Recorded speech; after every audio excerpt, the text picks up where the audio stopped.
yhteenvedon ehkä siitä, mitä se niin kuin on, niin kyllä se suomalaista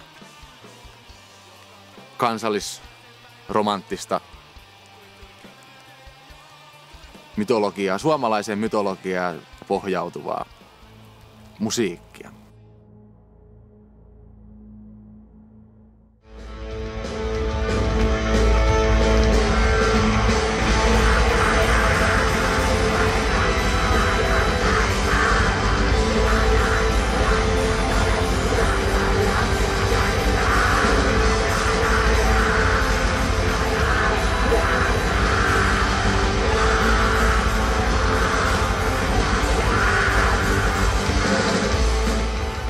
No juutalaiset, nehän yrittää hallita koko maailmaa kaikkien yhtiöiden kautta ja muslimit sitten yrittää räjäytellä vittu komaa palloa, että ne on vähän konkreettisempia uhkia nykyään kuin kristiusko.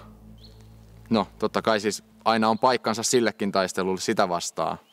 Ja no kirkko on omalla osallaan esimerkiksi edesauttaa justiinsa monikulttuurisuutta ja muita arvoja, jotka ei niinku ole hyviä. Että kyllä siinä sitä pahaa on edelleen siinä kristinuskossa, mutta siltikin mä näkisin asian niin, että mieluummin mä rintamalla olisin kristityn suomalaisen rinnalla taistelemassa muslimeita vastaan, kuin päinvastoin esimerkiksi.